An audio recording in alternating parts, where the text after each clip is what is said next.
Hi, welcome back to Handcrafted. New stories ready? Watch till then. The bank manager's face went completely white. His hands trembled as he reached for the phone. "Lock the front doors," he told his assistant, "and call the police, now."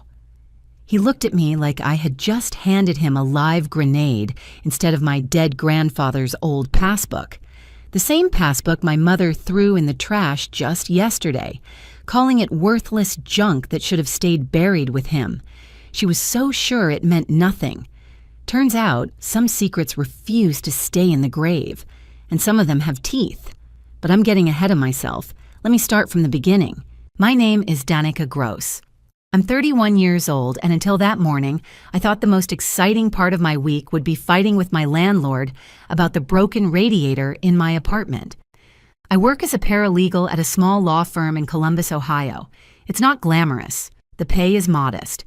My car is 12 years old and makes a sound like a dying whale every time I turn left. But I'm good at my job because I notice things. I ask questions. I don't let go until I find answers. My family has always considered this a character flaw. The funeral was on a Tuesday. My grandfather, Eugene Gross, had passed away at 89 years old. He lived on a modest farm about 2 hours outside the city, the kind of place with a wraparound porch and fields that stretched out to the horizon. Everyone assumed he had nothing, just an old man in an old house, living out his final years in quiet simplicity. That's certainly what my mother wanted everyone to believe. The service was small, efficient, and cold, exactly Miriam's style. My mother has always believed that emotions are a form of weakness, and funerals are no exception. She organized the whole thing like a corporate event. 30 minutes for the ceremony, 45 minutes for the reception, and then everyone goes home. No lingering, no unnecessary tears. The catering was from a place that clearly believed mayonnaise was a food group. My grandmother would have risen from her grave just to complain about the potato salad. She had standards. Miriam does not. My brother Wyatt showed up 40 minutes late in a suit that cost more than my car. He said parking was difficult. The farmhouse has a gravel lot the size of a football field, but sure, Wyatt, parking. He barely looked sad. Then again, Wyatt has never been particularly good at emotions that don't directly benefit him. He hugged our mother, shook a few hands, and spent most of the reception checking his phone, probably monitoring his investments. Wyatt loves talking about his investments. I stood in the corner watching my family perform grief like a stage play, and I thought about my grandfather. Eugene Gross was an accountant for 40 years.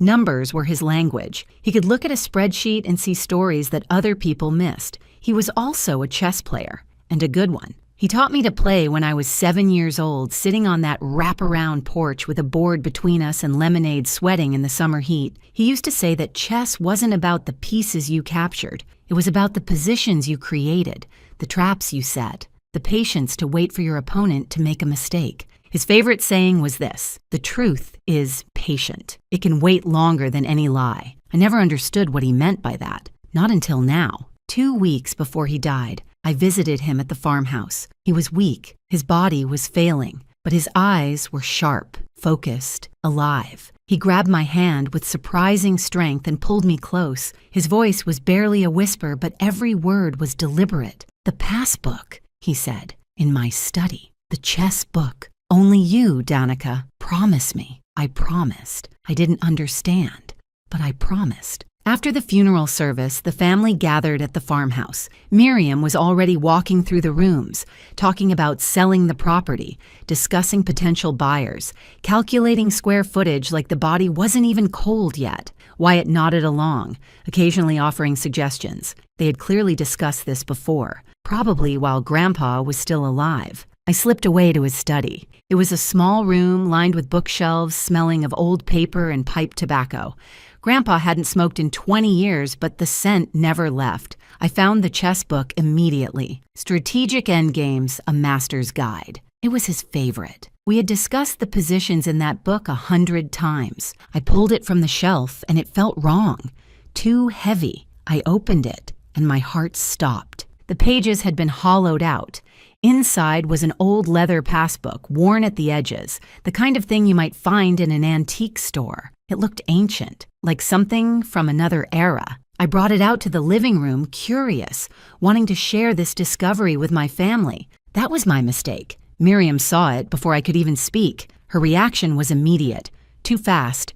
Too sharp. She crossed the room in 3 steps, snatched it from my hands, and barely glanced at it before throwing it directly into the kitchen trash. "This is garbage," she said. "Old accounts that don't even exist anymore. This should have stayed buried with him. Don't go digging through his things, Danica. It's not appropriate." Wyatt laughed from the couch. "Always the sentimental one, aren't you, Danny?" They exchanged a look. Brief. Almost invisible. But I saw it. I've spent 8 years working at a law firm. I've seen that look before. It's the look people give each other when they share a secret, when they're afraid someone is getting too close to something they want to keep hidden. That night, I couldn't sleep. I kept thinking about my mother's reaction. If the passbook was worthless, why was she angry? Why not just dismissive? Why did she need to throw it away so quickly, so decisively? And I kept thinking about my grandfather, his sharp eyes, his deliberate words. He was an accountant for 40 years. He didn't make mistakes with numbers or documents. If he hid that passbook in a chess book and told only me about it, there was a reason. People only react with anger when they have something to hide. At 5 a.m, I made a decision. I was going back to that farmhouse. That passbook was still in the trash, and I was going to find out why my mother wanted it buried so badly. Before we continue, please subscribe and tell me in the comments where you're watching from and what time is it there. I see everything. Thank you so much for your support. The drive to the farmhouse took 2 hours in the gray light before dawn. I kept the radio off. I needed to think. My grandfather was many things. Patient, methodical, strategic. He spent 40 years as an accountant, tracking numbers, finding discrepancies, documenting everything. He played chess like a man who could see 15 moves ahead. He did not do things randomly. He did not hide passbooks in hollowed-out books and whisper cryptic instructions unless there was a reason. And my mother did not throw things in the trash with that much aggression unless she was afraid. I arrived at the farmhouse just as the first light was breaking over the fields. The sky was painting itself in shades of purple and gold. No other cars. No one else around.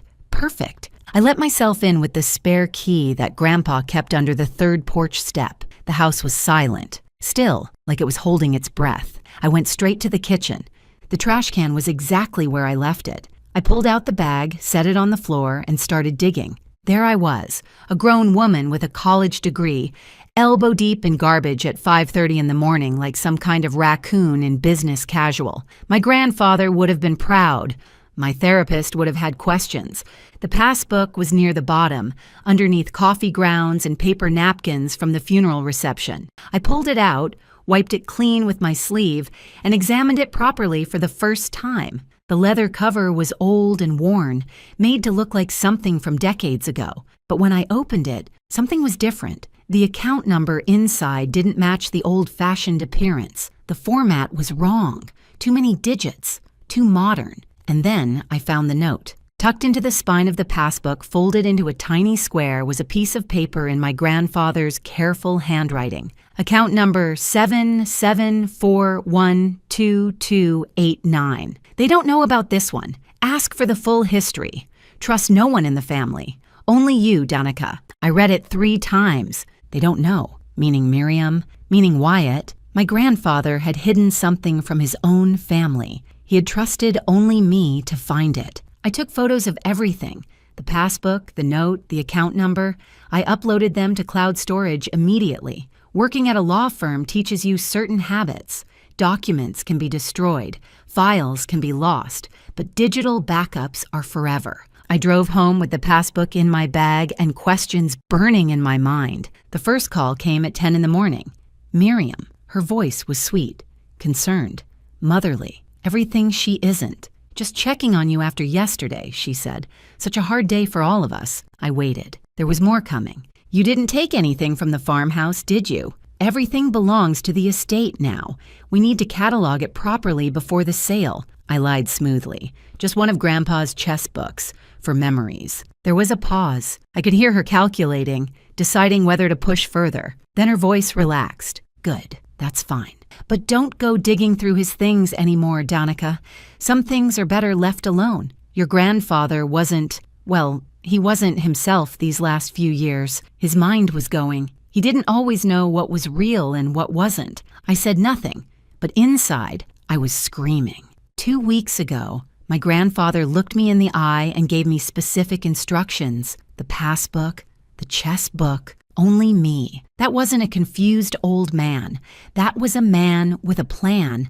That was a man who knew exactly what he was doing. The second call came at 7 that evening. Wyatt, my brother, who hadn't voluntarily contacted me in 6 months, suddenly wanted to chat. My brother calling to check on me was about as natural as a cat offering to do your taxes. The last time Wyatt voluntarily contacted me was 3 years ago to ask if I still had Dad's golf clubs.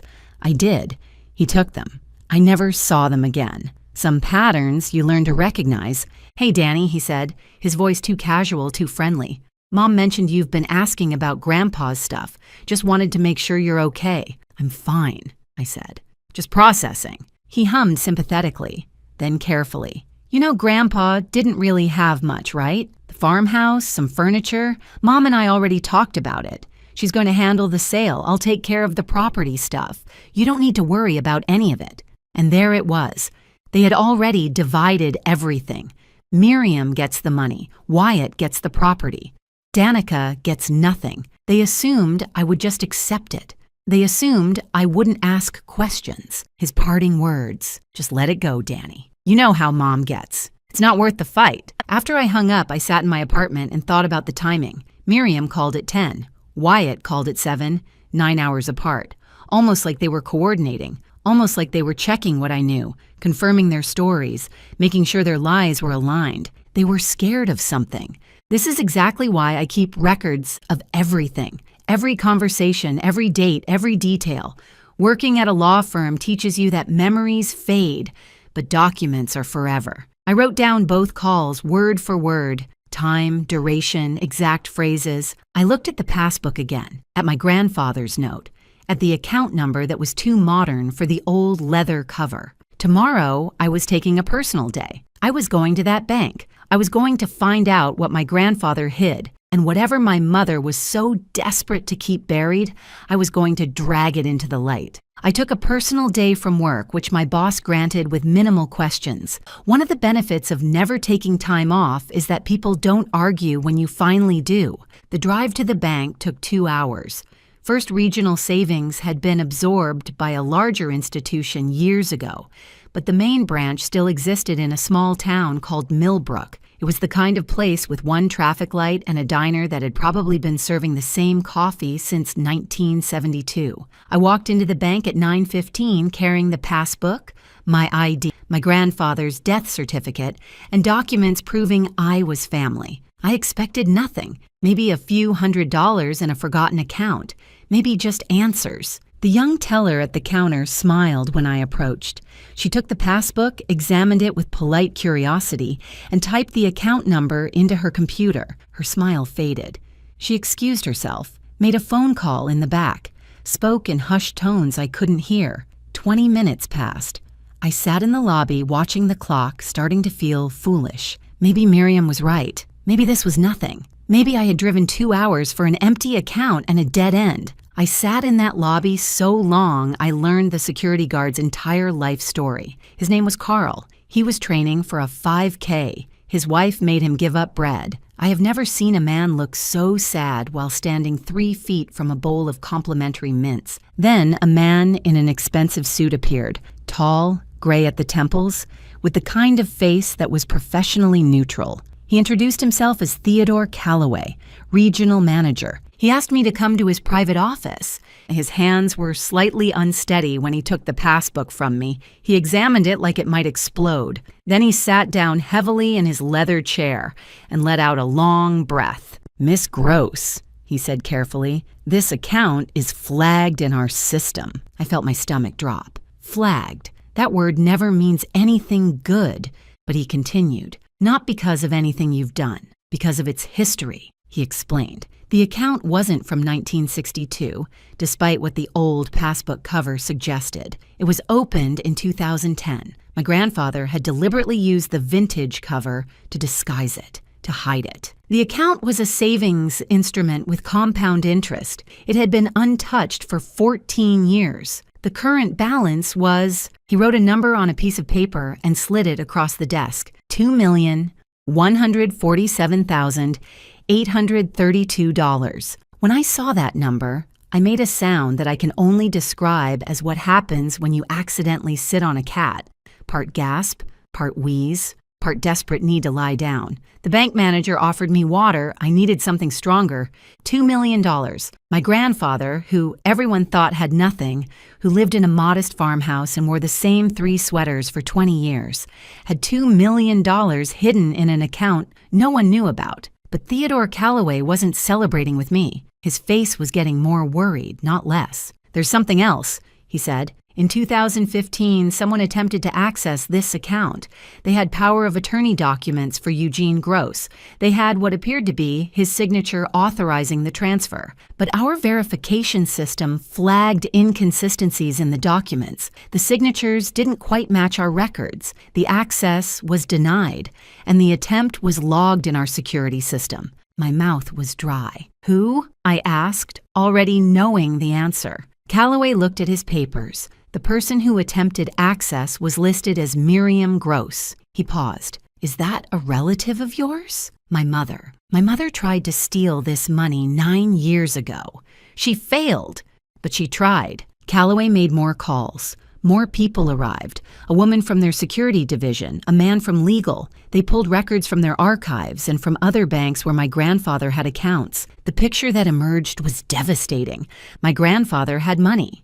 Significant money, an inheritance from his own parents back in 1995, carefully invested and grown over the years. By 2009, when my father died and Miriam became Grandpa's caretaker, he had accumulated over $1 million across various accounts. Miriam found them, and over 5 years, from 2010 to 2015, she drained them, transfer by transfer, withdrawal by withdrawal, using power of attorney documents and signatures that looked authentic but weren't. She stole approximately $1.5 million from my grandfather, but Eugene was an accountant. He noticed. He couldn't stop her legally because she had convinced the courts he was mentally incompetent. He couldn't go to the police because no one believed a confused old man over his devoted daughter-in-law.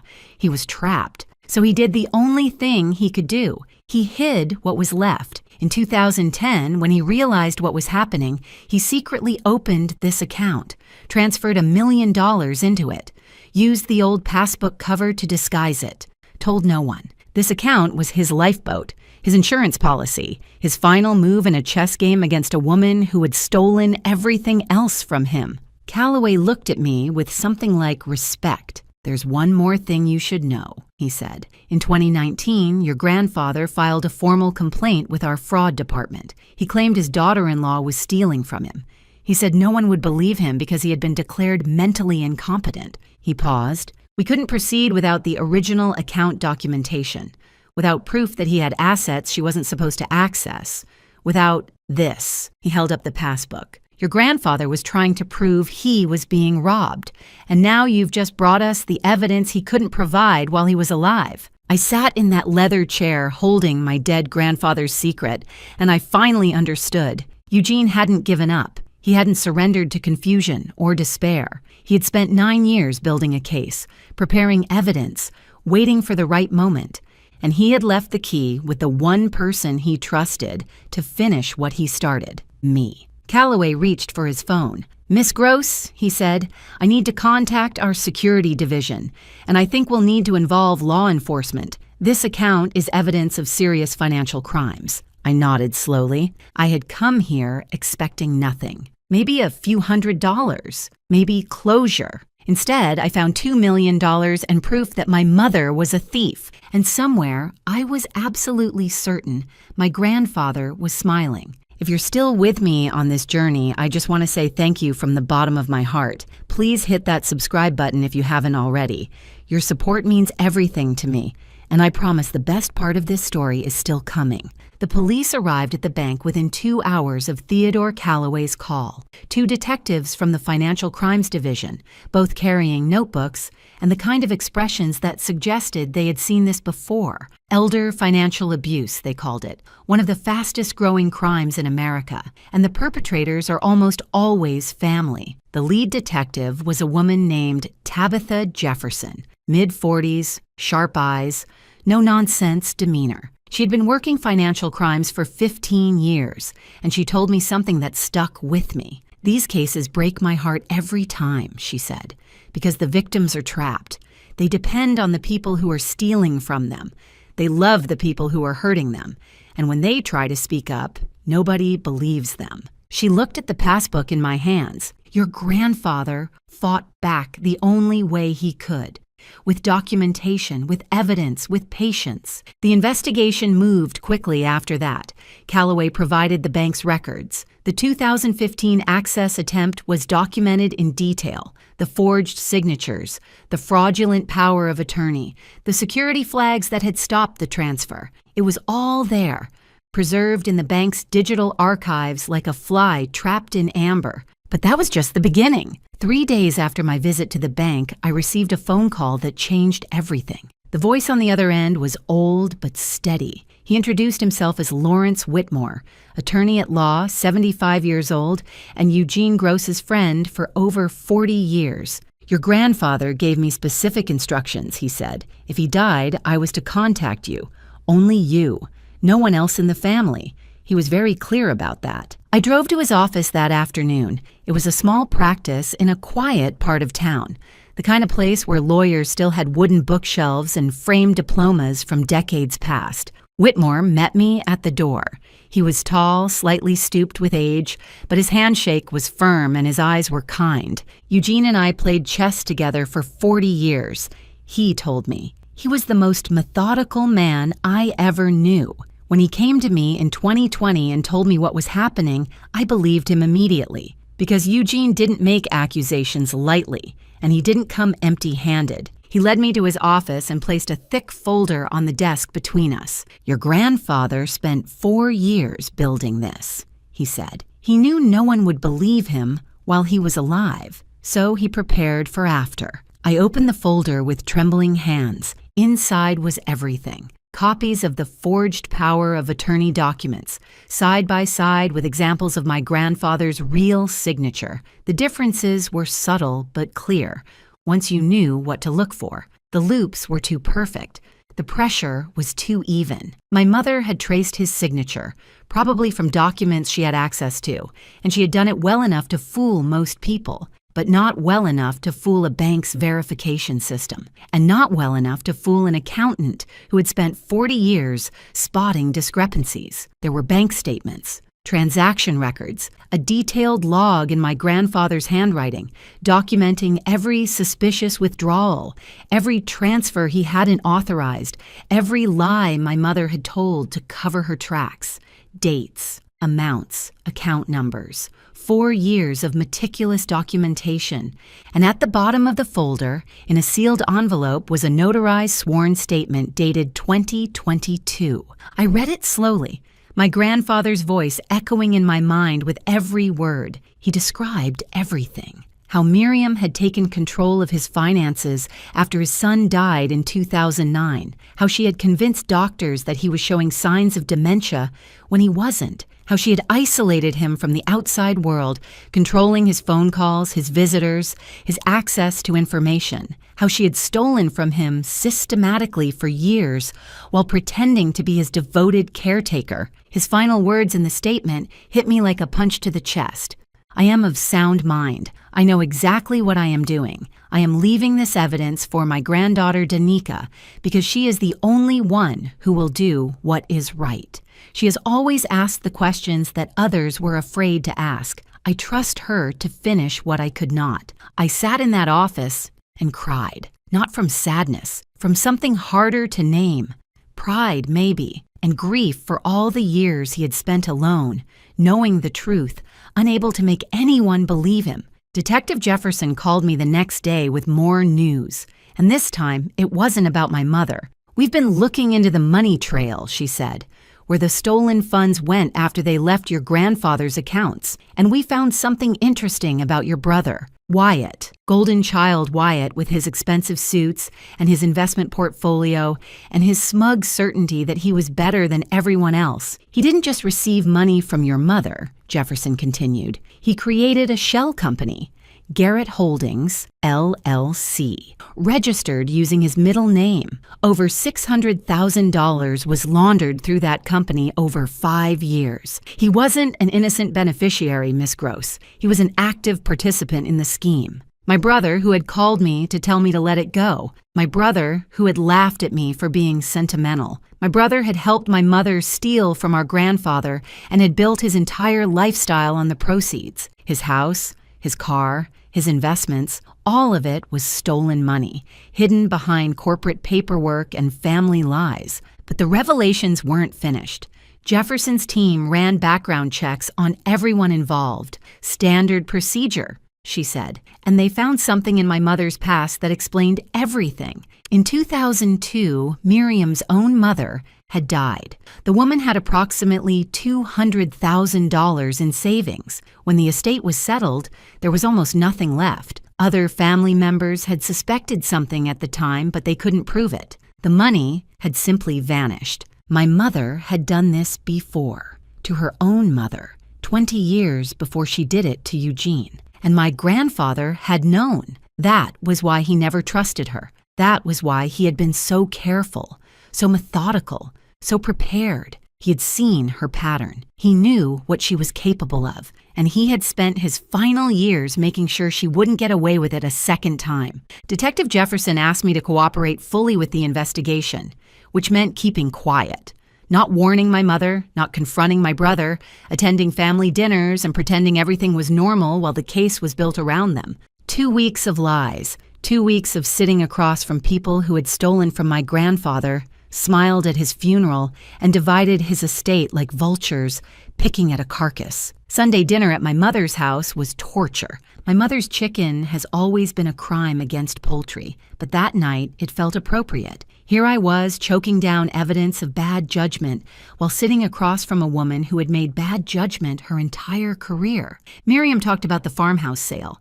She had found a buyer, good price, quick closing. Wyatt nodded along, mentioned a new investment opportunity he was excited about. They were so confident, so certain that they had gotten away with everything. After dinner, Miriam pulled me aside. Her voice was soft, concerned, motherly, the performance of a lifetime. "I know we don't always see eye to eye," she said, "but we're family. Your grandfather would want us to stick together, to support each other." I kept my face neutral. "Of course, Mom, family first." For 2 weeks, I had to pretend I didn't know my mother was essentially a white-collar criminal. Every time she called to complain about her neighbor's lawn or the price of eggs at the grocery store, I wanted to say, "You know what else is expensive, Mom? Federal prison." But I waited. I documented. I trusted the process. My grandfather taught me chess when I was 7. His favorite lesson, the best move isn't always the obvious one. Sometimes you sacrifice a piece to win the game. He had sacrificed his final years setting this trap. He knew he wouldn't see it spring, but he knew I would. The call came on a Thursday morning. Detective Jefferson's voice was calm and professional. "Miss Gross, we're executing the warrants today. Arrests will be simultaneous.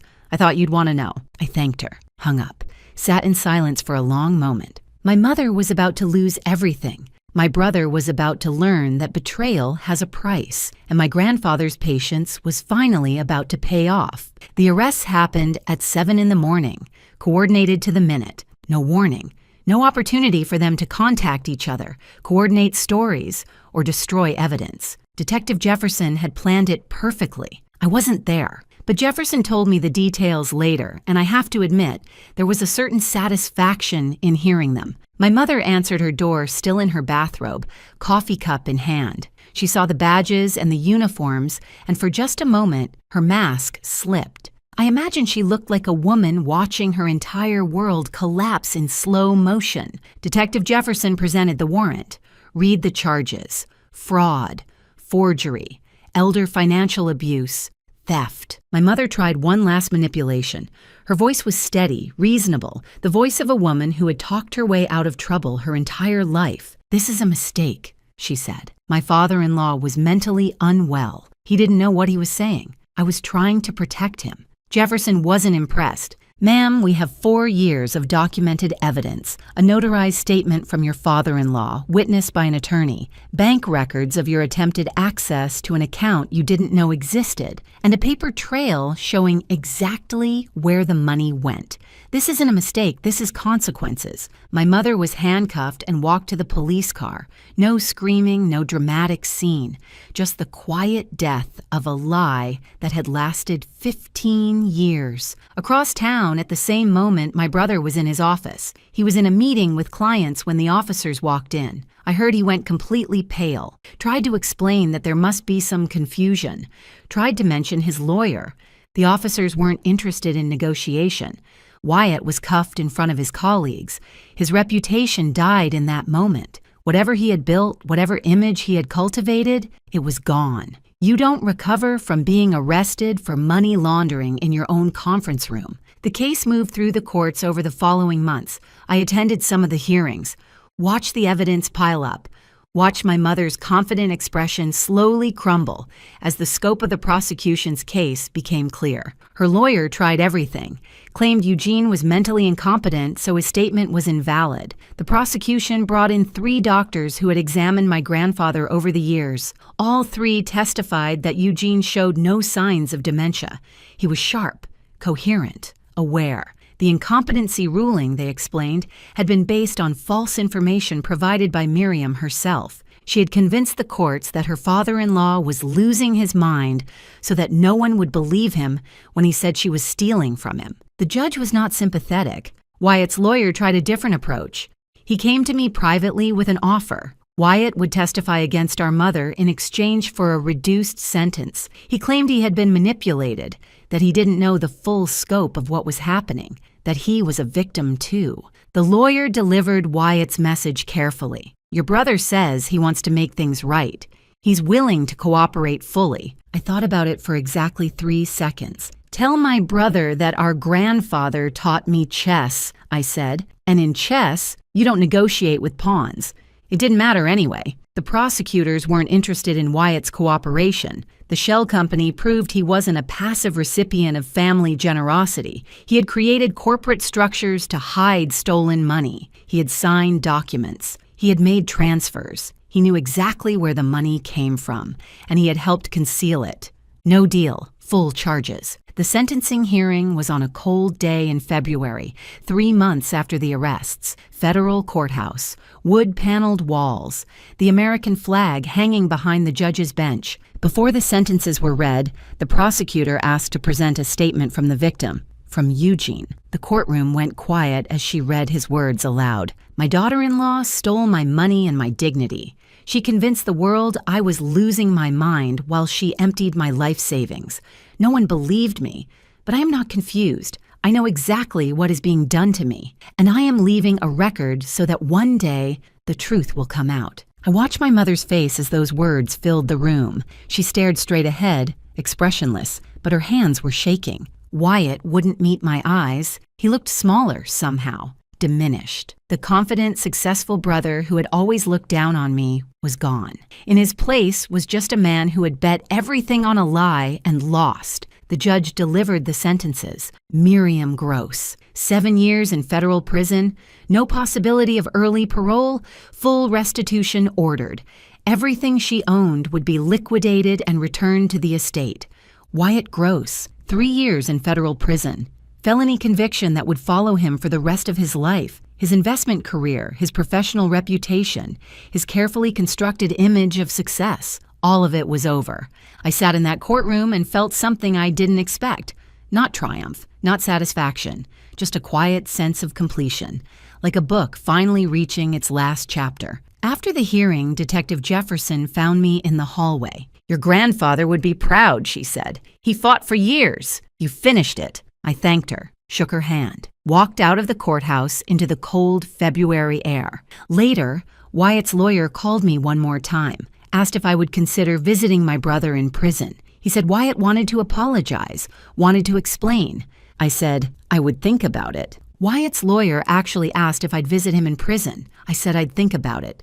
I'm still thinking. It's been 6 months. I'll probably keep thinking. Some apologies come too late to matter. Some explanations don't deserve to be heard. My phone buzzed. A text from Lawrence Whitmore, my grandfather's attorney. Your grandfather left something else for you. One final item. When you're ready, come to my office. One more surprise. One more move from beyond the grave. Eugene wasn't finished yet. I visited Lawrence Whitmore's office 2 days after the sentencing. The February wind was bitter, but the sun was bright, and for the first time in months, I felt like I could breathe. Whitmore was waiting for me with tea and a single envelope on his desk. My name was written on the front in my grandfather's careful handwriting. He asked me to give this to you after everything was resolved, Whitmore said. He was very specific about the timing. He wanted you to read it when you could appreciate what it meant. I took the envelope. It felt light, just paper, but I knew it contained something heavy. Before I opened it, Whitmore explained the legal outcome. The $2.1 million in the hidden account was now mine. Eugene's will, kept safely with Whitmore for years, explicitly named me as the sole beneficiary. My mother and brother were specifically excluded, with documentation explaining why. Additionally, the restitution process had begun. Assets seized from Miriam and Wyatt would be liquidated and added to the estate. The farmhouse sale proceeds, which my mother had planned to keep for herself, would come to me instead. Total inheritance, once everything was processed, would be approximately $2.5 million.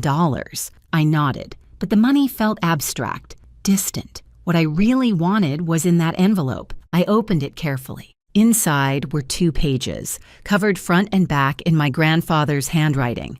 The letter was dated 1 month before his death. My dearest Danica, it began. If you're reading this, then you found the passbook. You followed the trail. You did what I knew you would do. I want you to understand why I chose you.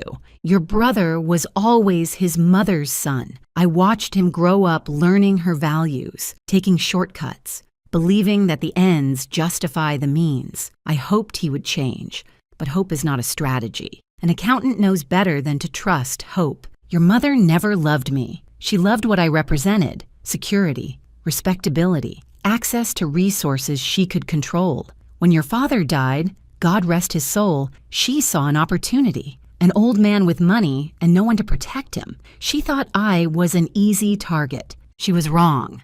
I knew what she was doing almost from the beginning. I'm an accountant, Danica. I spent 40 years tracking numbers, finding discrepancies, identifying fraud. Did she really think I wouldn't notice my own money disappearing?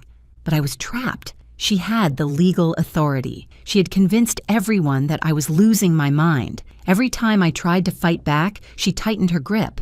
Every time I tried to speak up, she silenced me.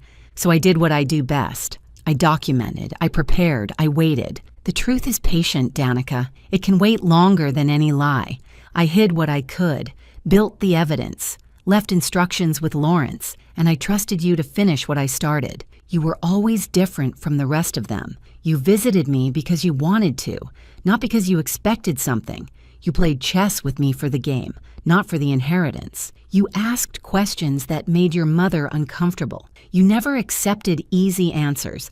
That's why I chose you, because I knew that when you found the passbook, you wouldn't stop until you found the truth. And I knew that when you found the truth, you would do what was right. I'm sorry for the burden I've left you. I'm sorry you have to be the one to expose your own family. I know it won't be easy. I know there will be pain. But I also know that you're strong enough to carry it. Live well, Danica. Use the money for something that matters. Build something that lasts. Be happy. I spent my last years fighting a battle I couldn't win, but I made sure you would win it for me. Thank you for being the granddaughter I always hoped for. With all my love, Grandpa Eugene. I sat in Lawrence Whitmore's office and let the tears come. Not sad tears, something deeper, something that felt like healing. My grandfather had seen me, really seen me. In a family where I had always felt like an outsider, he had recognized something true in me, and he had trusted me with the most important thing he had left. Not just money, justice. That was 6 months ago. I quit my job at the law firm, paid off my debts, bought a small building downtown, a narrow storefront with big windows and good light. I opened a bookshop, the kind of place with comfortable chairs and the smell of coffee and shelves full of stories waiting to be discovered. I named it Gross Pages, which my grandfather would have found hilarious. He always appreciated a good pun. In the back corner, there's a chess table, 2 chairs, a board with the pieces set up and ready. Sometimes customers sit down and play. Sometimes I join them. Above the table hangs a framed photograph of my grandfather, and next to it, in a simple wooden frame, his favorite saying, "The truth is patient. It can wait longer than any lie." My mother writes letters from prison sometimes, long, rambling letters full of blame and excuses and demands for forgiveness. She says I betrayed the family. She says I ruined everything. She says I owe her. I don't respond. Some doors, once closed, stay closed. Wyatt's wife divorced him. His friends disappeared. When he gets out of prison, he'll have a felony record and nothing to show for all those years of supposed success. The people who had everything because they stole it now have nothing. And me? I have a bookshop. I have peace. I have the knowledge that my grandfather spent his final years fighting for justice, and I was the one who delivered it. Thank you so much for watching. More of my most gripping stories are already on your screen. Click one now and don't miss the best part. You will love it. See you in the next story.